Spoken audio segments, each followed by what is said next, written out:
देवाची द्वारी उभा क्षणभरी, तेने मुक्तिचारी साधिल्या. सगळं छान आहे महाराज, सगळं गोड गायक आहेत, गोड वादक आहेत, पण दुष्ट घड्याळच थांबत नाही. विठ्ठल विठ्ठल.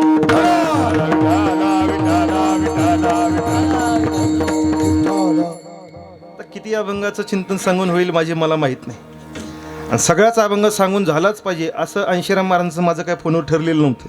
विठ्ठल विठ्ठल.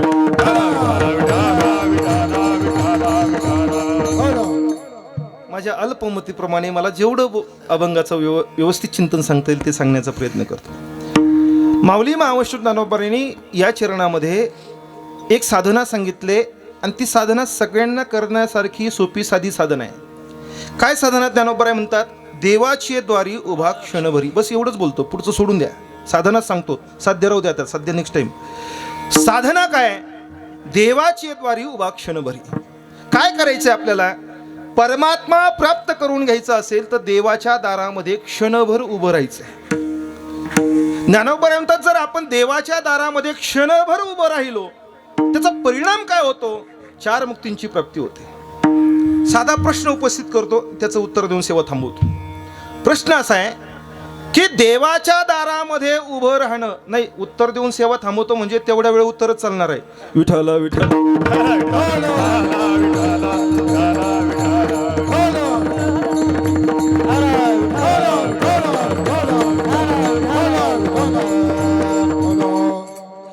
प्रश्न असा आहे की जर देवाच्या दारामध्ये उभं राहिल्यानंतर 4 मुक्तींची प्राप्ती होते असं ज्ञानोबरायांचं म्हणणं आहे, तर आम्ही हजारो वेळेला देवाच्या दारात उभं राहिलो, किती जणांना 4 मुक्ती प्राप्त झाल्या?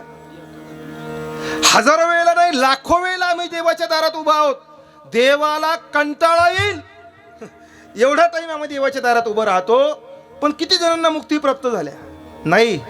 आणि ज्ञानोबा तर म्हणतात देवाच्या दारात उभं राहा 4 मुक्ती प्राप्त होतात, आणि आम्ही हजारो वेळेला उभं राहिलो तरी आम्हाला 4 मुक्ती प्राप्त होत नाहीत.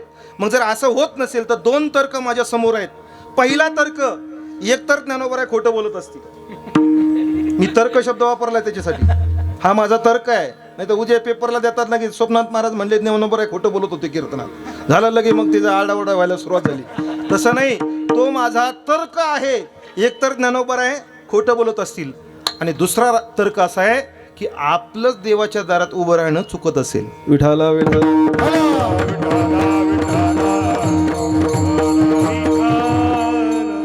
यातला माझा पहिला तर्क साफ खोटा आहे, कारण ज्ञानोबा खोटं बोलू शकत नाहीत. राहता राहिला दुसरा तर्क काय की आपलंच देवाच्या दारात उभं राहणं चुकत असेल. बस एवढाच विचार मला सांगायचा आहे. असं कुठलं दार आहे की ज्या दारामध्ये उभं राहिल्याबरोबर आपल्याला परमात्मा प्राप्त होतो? असं कुठलं दार आहे?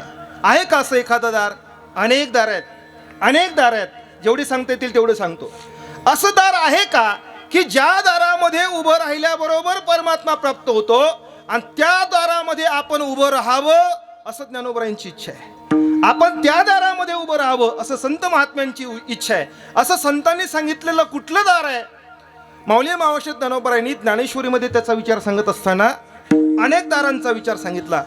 त्यातलं ज्ञानोबरायांचं जे सांगणं आहे त्यानुसार जर बोलायचं ठरलं, त्यानुसार जर पाहायचं ठरलं तर ज्ञानोबरायांनी ज्ञानेश्वरीमध्ये असं सांगितलं, पंचविषय ग्रहण करणारी आपल्याला जी पंच ज्ञानेंद्रिय आहेत, ती पंच ज्ञानेंद्रिय म्हणजे आपल्याला परमात्म्याकडे घेऊन जाणारी 5 दारं आहेत असं ज्ञानोबरायांचं म्हणणं आहे. मी प्रमाण देणार आहे, पदार्थ काहीच बोलणार नाही. पंच ज्ञानेंद्रिय ही पंच ज्ञानेंद्रिय आपल्याला परमात्म्याकडे घेऊन जातात, आणि ती पंच ज्ञानेंद्रिय म्हणजे एक एक दार आहे.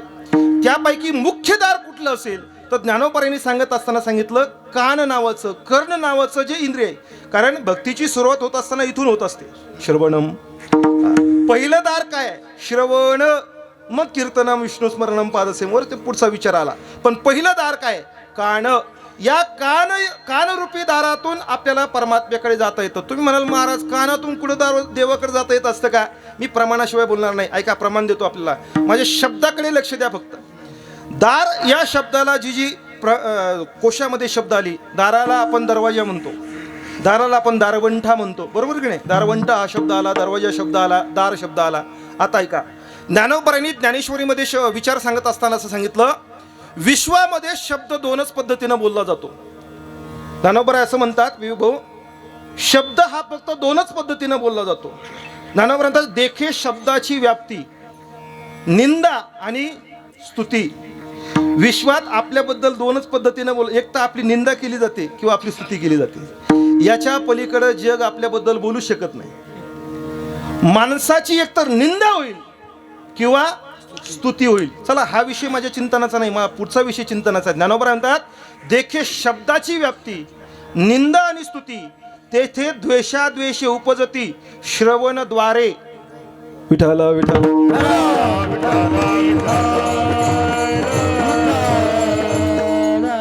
या श्रवण रूपी दारामध्ये आपण उभं राहिलो की परमात्म्याबद्दलचा शब्द त्या कानामध्ये जातो आणि अत्यंत शुद्ध अंतकरणानं परमात्म्याबद्दल श्रवण केलं की ते श्रवण आपल्याला परमात्म्यापर्यंत घेऊन जातं.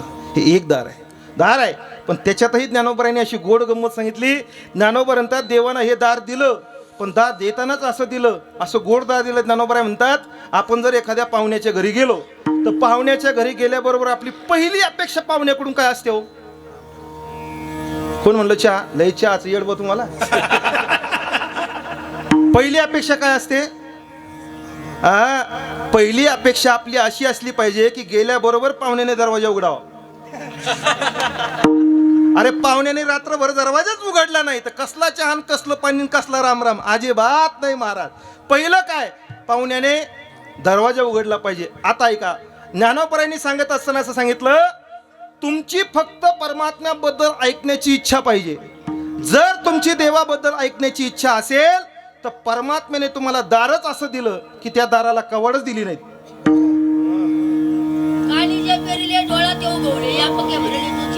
क्या बात है. कानी जे पेरिले,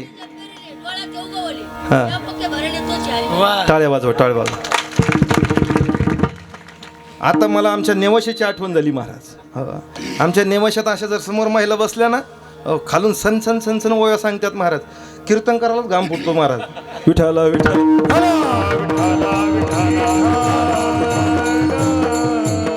कानी जे पेरिले, डोळा जे देखिले, व्यापके भरिले तोची हरी. जे कानामध्ये पेरलं. चला, कानामध्ये पेरणं म्हणजे काय? त्या दारामध्ये उभं राहणं. सांगत काय होतं मुद्दा मी लक्षात घ्या. परमात्म्याने दार असं दिलं की त्या दाराला, दाराचा जर विचार केला ना तर दाराला उंबरठा असतो, बरोबर की नाही? उंबरठा असतो. आणि उंबरठाला काय असतं? कवाड असतात. त्याला कवार म्हणा, त्याला झडपा म्हणा, काही म्हणा, कवाड असतात. ज्ञानोबराय असं म्हणतात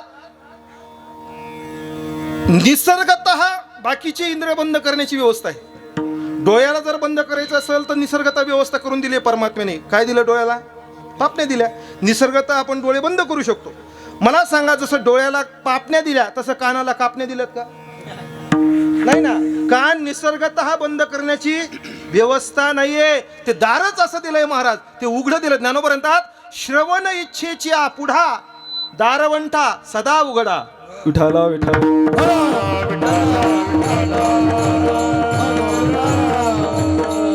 हे दार उघडच करून दिलंय महाराज. परमात्म्याने त्याला कवाडं दिली नाही, फक्त आपली ऐकण्याची इच्छा असली पाहिजे. जर भगवंताच्या संदर्भामध्ये श्रवण करण्याची इच्छा असेल आणि सर्वांगाचे कान करून जर आपण श्रवण केलं तर या दारामध्ये उभं राहिल्याबरोबर परमात्मा प्राप्त होतो. पण तसं ऐकावं लागतं. तेवढं श्रद्धेनं, तेवढं एकात्मतेनं परमात्म्याबद्दल श्रवण करावं लागतं.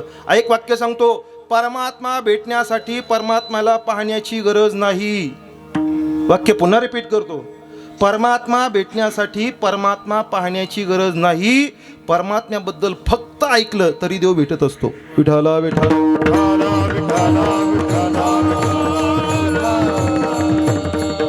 श्रीमद भागवतामध्ये रुक्मिणी मातेनं भगवान श्रीकृष्ण परमात्म्याला पाहिलं नव्हतं, मग भगवंताबद्दल फक्त ऐकलं होतं. ऐकलंय? सगळ्यांना माहिती आहे आपल्याला. रुक्मिणी मातेकडे सुदेव ब्राह्मण आले आणि रुक्मिणी मातेनं आणखी भगवान परमात्मा पाहिलेला नाहीये. मला दार सांगायचं बरं, फक्त मी दार सोडून जाणार नाही कुठंच, दारच. ऐका, सुदेव ब्राह्मण रुक्मिणी मातेकडे आले. रुक्मिणी मातेनं देवाला पाहिलं नाहीये, पण भगवंताला पाहिलेलं नसतानाही सुदेव ब्राह्मण आले आणि सुदेव ब्राह्मणाने भगवान श्रीकृष्ण परमात्म्याचं वर्णन केलं आणि तेवढंच वर्णन रुक्मिणी मातेने ऐकलं. बस, पाहिलं नाही. तो कसा आहे, तो काळा का गोरा, खुजा ठेंगणा काहीच माहित नाही त्यांना. फक्त त्यांनी ते वर्णन ऐकलं, भगवान परमात्मा कसा आहे हे श्रवण केलं आणि ऐकल्याबरोबर त्यांचं देवावर प्रेम झालं.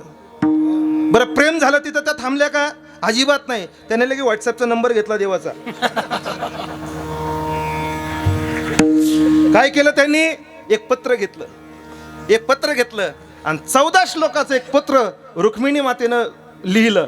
ते पत्र लिहिलं, त्या पत्राची घडी घातली आणि ते पत्र तिथंच सुदेव ब्राह्मणाकडे दिलं आणि सुदेव ब्राह्मणाला सांगितलं, हे पत्र घेऊन कृष्णाला नेऊन द्या. 80 रामाला सांगू, जगातलं पहिलं लव्ह लेटर माझ्या आईसाहेबानं भगवंताला दिलेलं. ते पत्र घेतलं, ते पत्र सुदेव ब्राह्मणानं कृष्णाकडे दिलं. भगवान श्रीकृष्ण परमात्म्यानं ते उघडल्याबरोबर त्याचा पहिला श्लोक भगवान श्रीकृष्ण परमात्म्याने ऐकला. मला दार सांगायचंय. त्या पहिल्या श्लोकामध्ये रुक्मिणी माता असं सांगतात, श्रुत्वा गुणान भुवन सुंदर शृण्वतांते निर्विश्य कर्ण विवरैहि हर्तोंगतापम. देवा, श्रुत्वा मी ऐकले, काय गुणान, मी गुण ऐकले. कुणाचे? भुवन सुंदर शृण्वतांते, या त्रिभुवनामध्ये सुंदर असलेले आपण, आपले गुण मी श्रवण केले आणि श्रवण केलं ते शब्द गेले कुठून? निर्विश्य आत गेले. कर्ण विवरैहि, कानरूपी दारातून. विठाला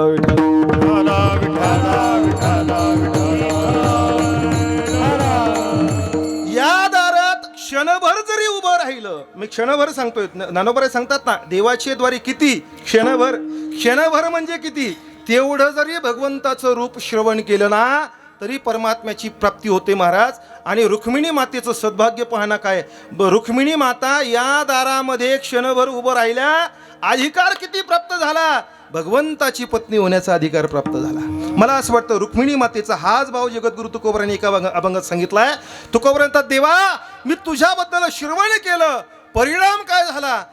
माझ्या जीवनात अधिकार एवढा मोठा प्राप्त झाला, तुझ्या शेजारी बसण्याचा अधिकार मला प्राप्त झाला. बैसले शेजारी गोविंदाचा, गोविंदाचा, बैसले शेजारी गोविंदा.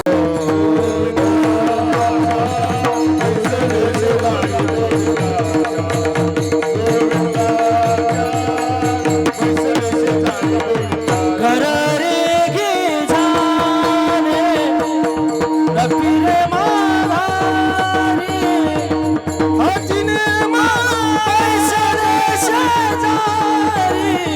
बैसले शेजारी गोविंदाचे, आचिले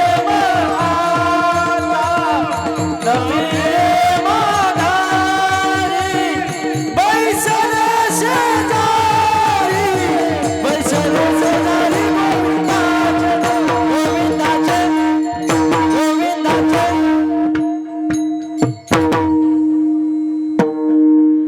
हाची नेम आता न फिरे माघारी, बैसले शेजारी गोविंदाच्या. एक वाक्य सांगतो महाराज. जगद्गुरु तुकोबर यांची गाथा हातात घेतल्यानंतर कधी कधी अशा अभंग समोर येतात ना, उगी पडल्या जर अभंग चिंतन करत असताना आपण कधी असा विचार येतो महाराज डोक्यात की काय तुकोबर यांची अवस्था झाली असेल हे अभंग गाताना. काय अवस्थेवर जाऊन तुकोबर हे शब्द गातात. मला कधी कधी तर एवढं भावीवर होऊन जातो मी. हाची नेम आता न फिरे माघारी, बैसले शेजारी गोविंदाच्या. एक वाक्य सांगू आपल्याला. हा अभंग गात असताना नक्कीच तुकोबराय स्वतःला पुरुष समजत नाही. तुकोबराय स्वतःला स्त्री समजतात. आणि भक्तिशास्त्रातला सिद्धांत सांगतो, स्त्री झाल्याशिवाय भगवंताच्या जवळ बसता येत नाही. विठाला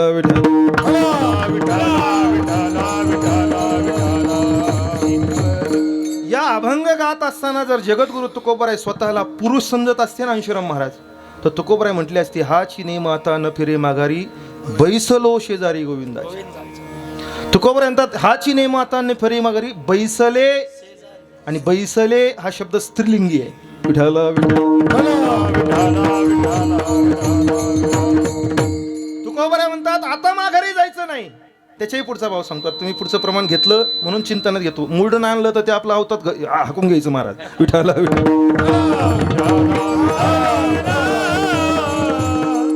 जगद्गुरु तुकोबराय देवाला सांगतात, हे कृष्णा, 16,108 तुझ्या बायका आहेत. मला असं वाटलं होतं तुझी भक्ती करून 16,109 मला होता येईल. ऐकताय ना? 16,108 तुझ्या बायका आहेत, पण भक्ती करून मला 16,109 व्हायचं होतं, पण मला तेवढं शक्य झालं नाही. आपल्याकडे जर आपण एखाद्यावर प्रेम करत असो आणि त्याची जर पत्नी होता नाही आलं ना, तर आपल्याकडे दुसरा एक मार्ग आहे महाराज. काय? त्याला घर निघणं म्हणतात. काय म्हणतात आपल्याकडं? लग्न करता नाही आलं, प्रेम करतो आपण, पण त्याच्याशी विवाह करता नाही आला, मग माणसं म्हणतात ती घर निघाली. तुकोबर म्हणतात तुझी बायको नाही होता आलं रे, मग घर रिघी झाले. फट्टराणी देवा मी तुझं घर निघाले घर. विठाला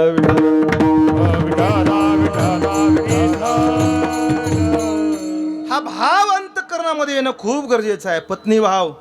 आपण आळंदीमध्ये जर आलात ना, तर आळंदीमध्ये समोरच्या कारंजी मंडपात ज्ञानोबरांचा एक फोटो लावलेला आहे. ज्ञानोबरांची पहिली प्रतिमा ती आहे. आणि ज्यांनी ती प्रतिमा रेखाटली पाहिली, आपण आळंदीत गेला ना, सगळेजण आळंदीत गेला असून फोटो पाहिले का कोणी? फोटो समोरच्या कारंजी मंडपात समोर लावलेला फोटो आहे बघा ज्ञानोबरांचा. कोणाचं लक्ष आहे महाराज त्या फोटोकडं? आपलं लक्ष खुळकुळे, बांगड्या, पोथी, आपलं तिकडं लक्ष राहतं महाराज. गल्ल्या गल्ल्यानी फोटोकडे कोण लक्ष देतंय कशाला?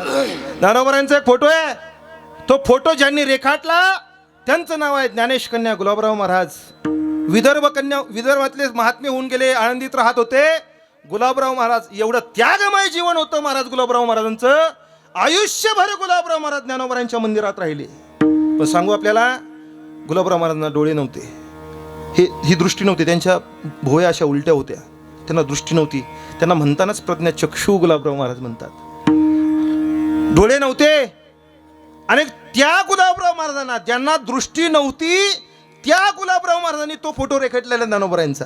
विचार करा आपण, ज्ञानोबरांचा पहिला फोटो गुलाबराव महाराजांनी आपल्या हातात दिला आणि विवेक भाऊ त्या फोटोवरून ज्ञानोबरांचे बाकीचे फोटो तयार झालेत.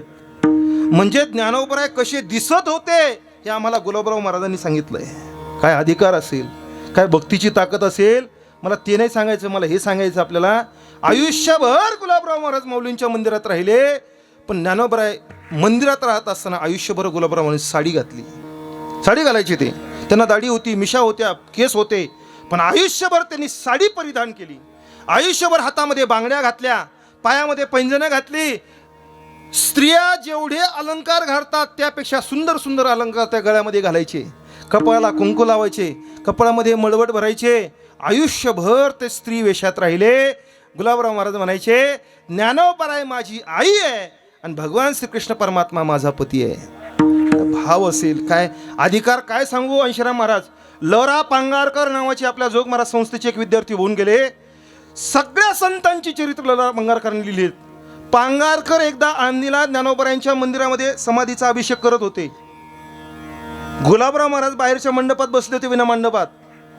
पांगारकरांचा अभिषेक चालू असताना बाहेरून गुलाबराव महाराजांनी सांगितलं, पांगारकर हातातली अंगठी काढा, माझ्या ज्ञानोबरायांना ती अंगठी टोचते. हे अधिकार असेल हो काय? इथं आमचे एकच अभंग पाठ असतोय, आम्हाला वाटतं आपल्यासारखा बॉस नाही.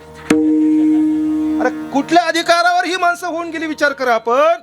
दृष्टी नव्हती, पण ते म्हणायचे मी ज्ञानेश कन्या आहे. ते ज्ञानेश कन्या होती, ते एवढी एकच ओरिजिनल ज्ञानेश कन्या महाराज. विठाला विठाला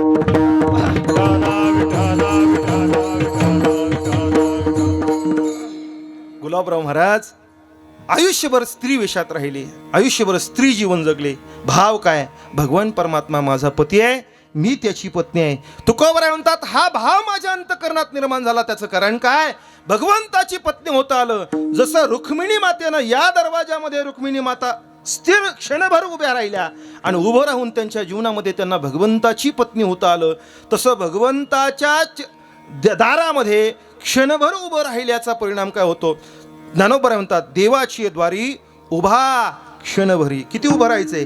क्षणभरच उभं राहायचंय, जास्त उभं राहायचं नाही महाराज, पण त्या दारामध्ये उभं राहण्याची ताकद पाहिजे आपली. एक दार, मी एक दार आपल्याला सांगितलं.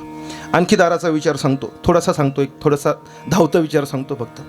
भगवान प्रभू रामचंद्रांना, आता हा जो भाग आलाय हा नाथ रामायण, एकनाथी रामायणामध्ये, भावार्थ रामायणामध्ये गोड भाव आलाय, नाथ महाराजांनी सांगितलेला. थोडा दारांचा विचार सांगायचा मला आणि सेवा थांबवायची. पुढचं मी काही बोलणार नाही, मला जास्त येत पण नाही महाराज काही, जेवढं येतं तेवढंच सांगतो फक्त. ऐका, भावार्थ रामायणामध्ये भगवान प्रभू रामचंद्रांना राजा करायचं ठरलं. सगळ्यांचं तसं नियोजन झालं, सगळ्यांनी असं ठरलं. सभा भरलेली आहे, सभेमध्ये दशरथ महाराज बसलेत, वशिष्ठजी बसलेले आहेत आणि दशरथांनी असा निर्णय केला की राम राजा होणार. प्रभू रामचंद्र बोलवण्यासाठी एक सेवक पाठवला. प्रभू रामचंद्र ताड ताड ताड ताड पावलानं सभेमध्ये येत आहेत. दशरथ महाराजांचं दर्शन घेत आहेत. बारकावा सांगतो, थोडंसं ऐका. रामायणामध्ये हा जो बारकावाला खूप महत्त्वाचा आहे.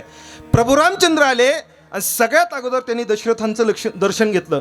तदनंतर त्यांनी वशिष्ठांचं दर्शन घेतलं. सगळ्या सभेला त्यांनी लांबून नमस्कार केला. एक आसन घेतलं, ते आसन खाली टाकलं आणि प्रभू रामचंद्र खाली बसले.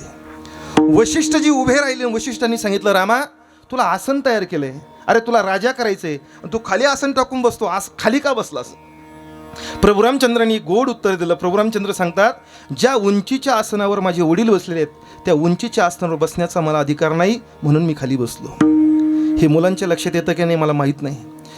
आजकालच्या मुलांना धन्यवाद. ते काय बापाच्या ते बरोबरच्या असणं, मुलं आजकाल बापाच्या बरोबर नाही बसत, बापाच्या डोक्यावर बसतात महाराज, त्या बरोबर नाही बसत.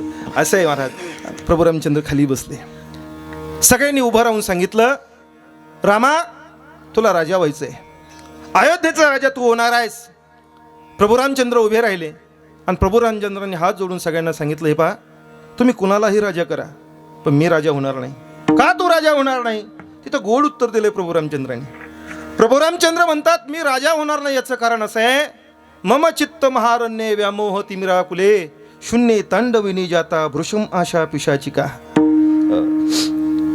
मम चित्त महारण्ये, माझ्या चित्तरूपी महाअरण्यामध्ये आशा नावाची राक्षसीन बसलेली आहे, लोभ नावाची राक्षसीन बसली आहे, जी माझं चित्त शांत ठेवत नाही आणि अशांत चित्ताच्या माणसाला गादीवर बसण्याचा अधिकार नसतो, म्हणून मी गादीवर बसणार नाही.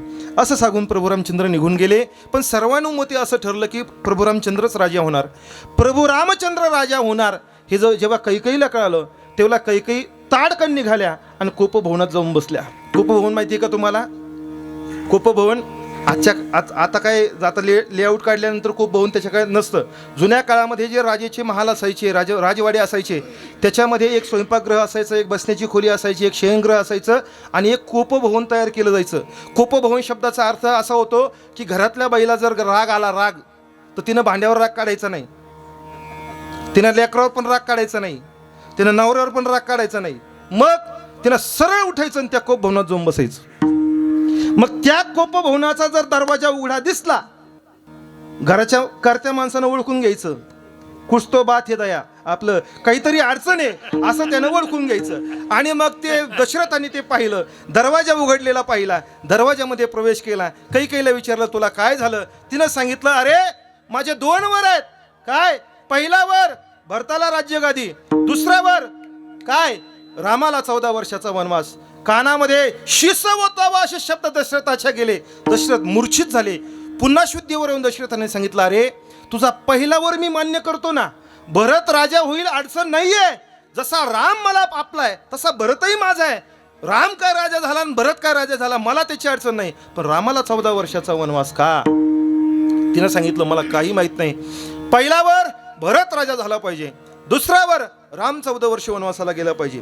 थोडं खुसपट करतो. मला सांगा, ऐका, पहिल्यावर काय होता अंशीराम महाराज? राम राजा झाला पाहिजे. दुसऱ्यावर काय होता? पहिल्यावर काय होता? भरत राजा झाला पाहिजे. दुसऱ्यावर काय होता? रामाला 14 वर्षाचा वनवास झाला पाहिजे. रघुकुलाची रीत काय हो? वा, कोण म्हटलं? टाळ्या वाजवा. उभं राहील, टाळ्या वाजवा, टाळ्या वाजवा. प्राण जाये पर, बस वा, प्राण जाये पर वचन, प्राण गेला तरी चालेल, वचनामध्ये फेरफार झाला नाही पाहिजे. बरोबर आहे की नाही? मला सांगा, पहिल्यावर भरताला राज्यगादी, दुसऱ्यावर रामाला वनवास, मग पहिल्यावर पूर्ण कुठला झाला?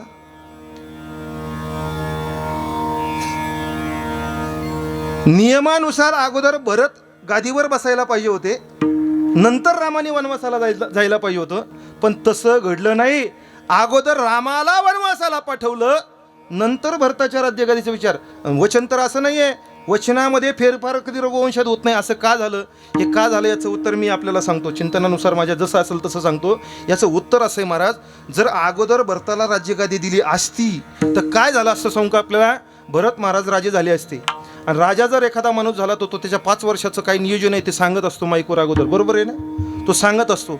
मग भरत महाराज असे उभे राहिले असते आणि ते म्हटले असते सगळ्या अयोध्येवाशांना, ए अयोध्येवाशांनो, मी भरत दशरथ सूर्यवंशी अयोध्येचा राजा, मी आता आपला राजा आहे. राजाचं पहिलं कर्तव्य असतं की जनतेचा विचार करावा, जनतेच्या सुखाचा विचार करावा आणि जनतेच्या सुखाचा विचार करून मी माझं सगळं राज्य रामाच्या चरणी समर्पित करतो आणि मी भरत असा आदेश देतो की या राज्याचा राजा रामाने व्हावं. असं झालं असतं हे होऊ नये म्हणून प्रभू रामचंद्र अगोदर वनवासाला गेले. विठ्ठला विठ्ठल.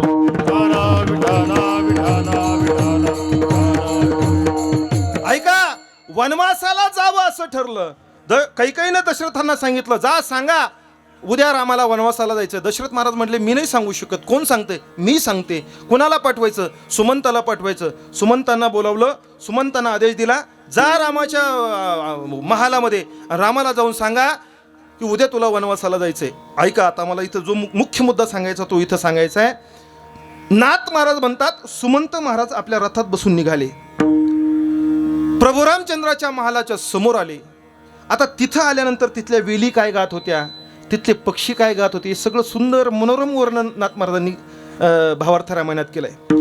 तिथं गेल्यानंतर नाथ महाराज म्हणतात, सुमंत महाराज प्रभू रामचंद्राच्या महालाच्या बाहेर येऊन उभे राहिले. आता सुमंतांना प्रभू रामचंद्रांचं दर्शन घ्यायचंय, पण ते दर्शन गेले आणि दर्शन झालं असं नाही. मग ते दर्शन घेण्यासाठी सुमंत महाराजांना 14 दरवाजे पार करून जावं लागलं. किती? 14 दरवाजे. आणि सुमंत महाराजांना प्रत्येक दरवाजामध्ये क्षणभर उभं राहावं लागलं. म्हणजे भगवंताचं दर्शन करायचं असेल तर किती दरवाजे पार करावं लागतात? 14. आणि प्रत्येक दरवाजामध्ये क्षणभर उभं राहावं लागतं. त्याच्यामध्ये त्या 14 दरवाजामध्ये 2 टप्पे केलेत नाथ महाराजांनी. पहिल्या 7 दरवाजाचा एक टप्पा, दुसऱ्या 7 दरवाजाचा एक टप्पा. सुमंत महाराजांनी पहिल्या 7 दरवाजामध्ये त्याग केला आणि पुढच्या 7 दरवाजामध्ये ग्रहण केलं. म्हणजे काही ग्रहण करायचं असेल तर कशाचा तरी त्याग करावा लागतो. सुमंत महाराजांनी पहिल्या 7 दरवाजामध्ये त्याग केला. कशाचा त्याग केला? नाथ महाराज म्हणतात, पहिल्या दरवाजामध्ये रथ सोडला, दुसऱ्या दरवाजामध्ये शस्त्रास्त्र सोडली, तिसऱ्या दरवाजामध्ये उंची वस्त्र टाकून दिली, चौथ्या दरवाजामध्ये चप्पल सोडली. अंशीराम महाराज नाथ महाराजांनी चप्पलेसाठी एक दरवाजा घातला. चप्पलेसाठी चप्पल सोडणं म्हणजे एवढी सोपी गोष्ट नाही महाराज. चप्पलेसाठी एक दरवाजा आहे. चप्पल सोडणं म्हणजे सोपं नाही. कीर्तनात दुसऱ्याची घालून जाणं सोपं आहे, पण चप्पल सोडणं अवघड आहे. चप्पलेसाठी एक दरवाजा आहे. 7 दरवाजामध्ये त्याग केला.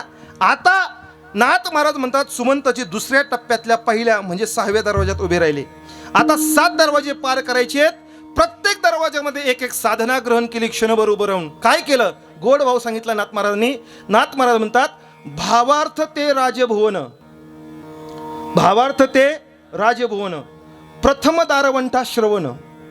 मी जे आता सांगितलं ना आपल्याला, प्रथम दारवंठा श्रवण, दुसरे ते साधन, नित्यानित्य विवरण ते तिजे, चौथा दारवंठा मनन, 5वा निदिध्यासन जाण, 6वा तो वैराग्यपूर्ण आणि 7वा जाण साक्षात्कार. विठोबा रखुमाई, विठोबा रखुमाई,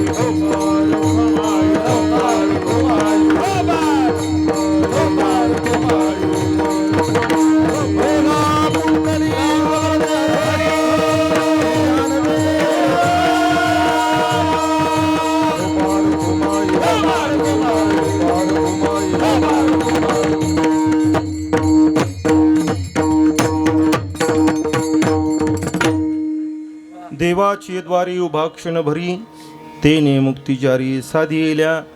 हरिमुखे म्हणा, पुण्याची गणना कोण करी. माऊली यांच्या हरिपाठ या प्रकरणातील पहिल्या क्रमांकाच्या अभंगाच्या पहिल्या चरणाच्या पहिल्या शब्दाचा विचार संकल्पित वेळेत झालाय. एका शब्दाचा विचार सांगून झाला. सगळा अभंग सांगणं काही शक्य नाही महाराज. आणि मी सांगत असतो, कायम सांगत असतो विवेक भाऊ, कीर्तनकाराकडून 2 तासात एक अभंग सांगून होऊ नये तोच कीर्तनकार तोच असतो. काय आपली बुद्धी आहे, किती का आपलं व्यासंग आहे, किती आपलं वाचन आहे महाराज, की ज्ञानोबरायांच्या आणि तुकोबरायांच्या एका अभंगावर आपण 2 तास बोलावं एवढी आपली बुद्धी नाही महाराज.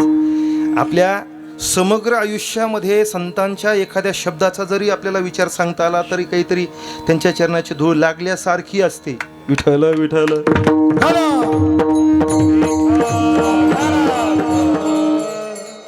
सगळं सांगून होऊन शक्य नाही म्हणून एका शब्दाचा विचार सांगितला. की पंढरपूरमध्ये एकदा म्हणे करपात्रीजी महाराज आले होते चतुर्मासामध्ये, अधिक मासामध्ये. करपात्रीजी महाराज मोठं नाव धर्मभूषण करपात्रजी महाराज, वृंदावनातले मोठे महात्मे होऊन गेले करपात्रजी महाराज.